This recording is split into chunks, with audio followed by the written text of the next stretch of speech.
Hello, very beautiful community. Welcome to Democratic Decline Politics. Sorry, I'm sweating and I look weird. I haven't slept and I've had a hilarious accident, which I'm going to show you at the end of this video, in my kitchen. So what's been happening in Democratic Decline Politics in the UK, beautiful community? It is that a bin gave a good run to the UK's Trump, but the UK's Trump, Mr. Nigel Farage, won. So here is Mr. Nigel Farage.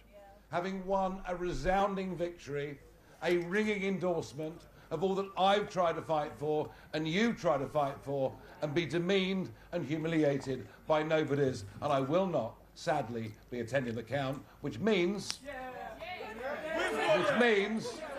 He's going to hang around with them. So he's not attending the count. Why is he not attending the count? Here is, let's find the video, Richard Tice, who is the deputy leader of the Reform, on the radio explaining why Farage didn't turn up. His security team were very concerned about a credible threat to his security. Mr. Tice, what was the official guidance from Essex Police? I don't know what the way official these guidance people was. communicate, the point is, by the way. ultimately, it's not the police who decide as to whether or not Nigel is kept safe. It is his security team.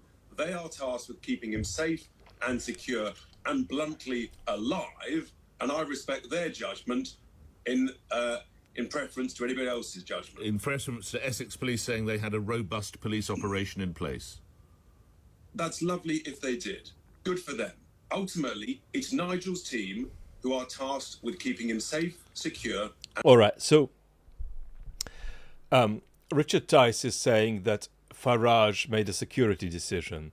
Farage, at least in the previous clip we saw, seemed to be implying that he didn't want to turn up because it was going to be an embarrassing scene because the other major parties refused to participate in the by-election and his only challenger was a bin. Moreover, Mr. Farage is again being investigated because he's now won a seat and the investigation into him is going to refresh itself, renew itself.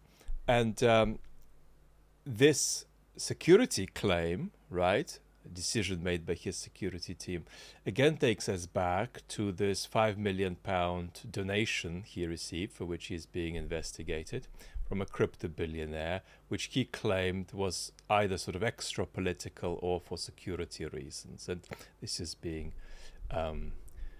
investigated. Now, on the street, you feel that kind of corrosive, distrustful disposition. Yeah, he got the 5 million, and yeah, that probably means that somebody has some kind of influence over him, but it's politics.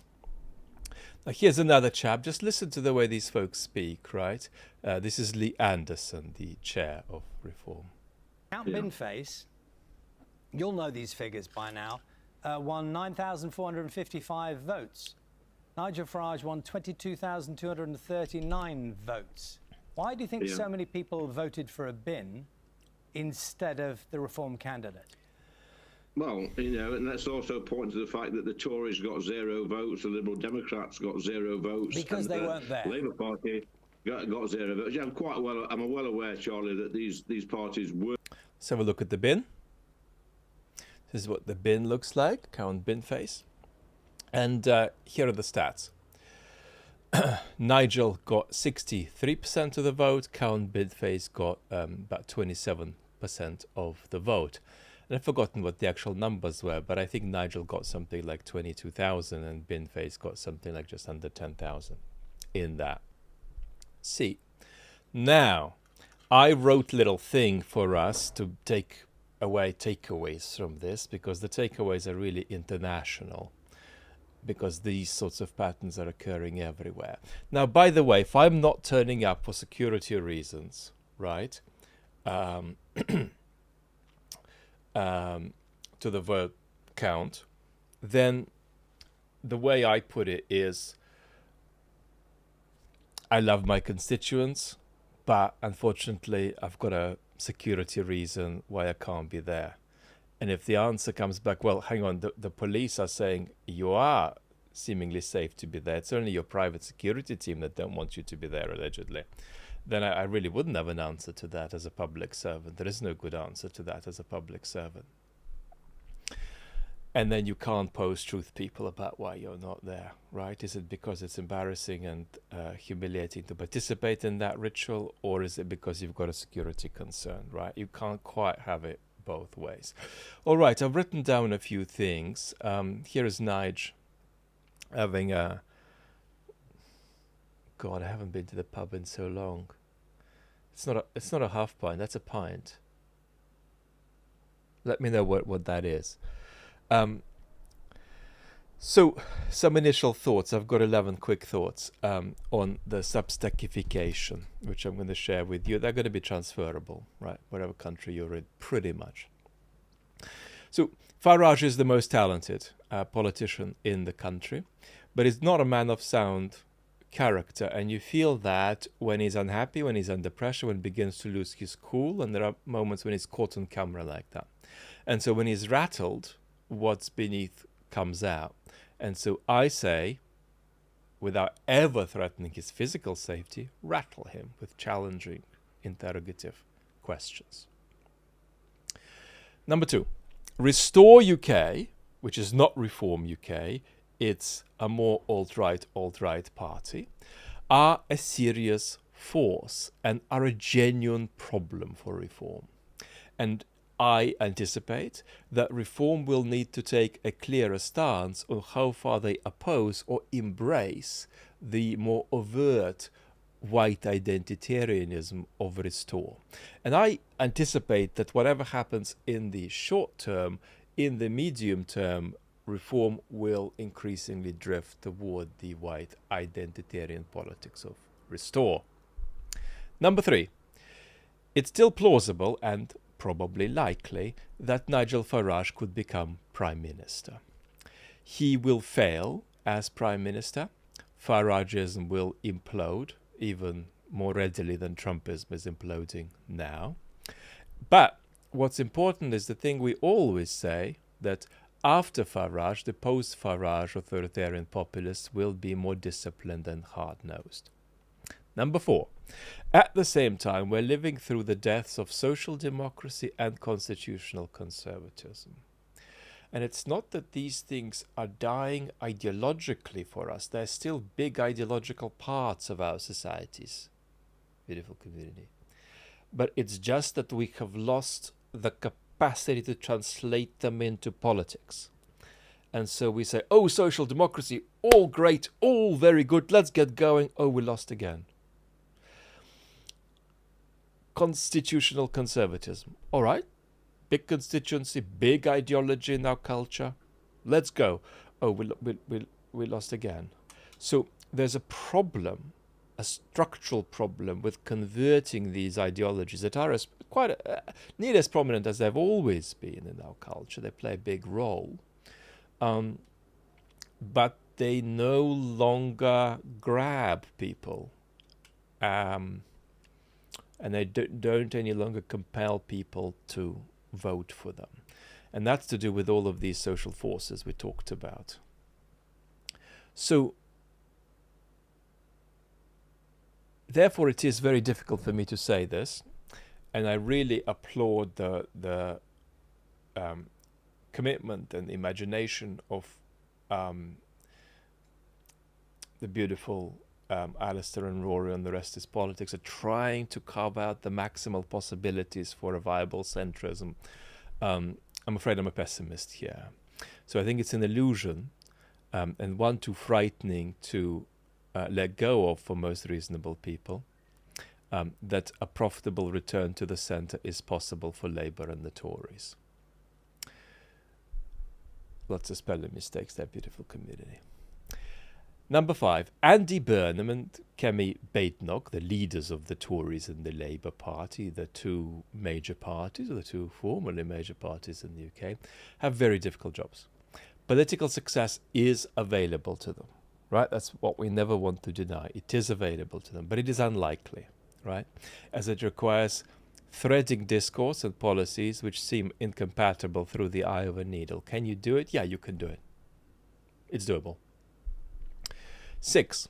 Stylistically, what's needed is boldness, populism, public discourse shifting closer to but not too close to private sentiment, and a firm defense of counter-majoritarian institutions, including independent media and the BBC. Wow, beautiful community. We got cut off with a very loud national alert that zinged everybody's phones in the UK. A wildfire alert, beautiful community, because we are in the age of the climate crisis. Now, 7, communicatively, what's needed is ongoing visceral communication with citizens, right? It's 11 in the evening, your day is finished, so you tell your citizens, hey, big day, tried 3 things today, 1 didn't work, 1 semi-worked, the other worked really well, I'd give this day 5.5 out of 10, here's what we're going to try tomorrow, thanks for your trust. Now, ideologically, what's needed is emphasis on solidarity and the public good, defense of minority rights on the basis of solidarity and the public good, a relentless focus on economic disempowerment and the dignity of labor, strong emphasis on borders and the integrity of the country. 9, in foreign policy, I'll just speak this rather than say it. Basically, most major Western democracies are too fragile and turbulent to come up with strategically sound foreign policy. So you need to try to stabilize your democracy more before you can actually come up with strategic foreign policy. You can't do it the other way around. You can't do impressive things on the foreign stage and think that they'll work and that they'll help your democracy at home. It's home to abroad, not the other way around. That's how the causation of partly fixing this works. But what you can immediately do is let go of the most sort of facile anti-strategic bullshit.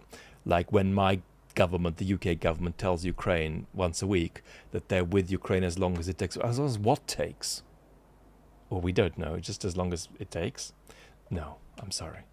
Just don't do that, right? Don't be completely facile with the strategic domain of your foreign policy. 11. Politicians need to acknowledge that, for goodness sake, politics is really important and that conflict can be safe if managed well, and it doesn't have to lead you to treating everybody as an enemy. They can be constructive opponents, right?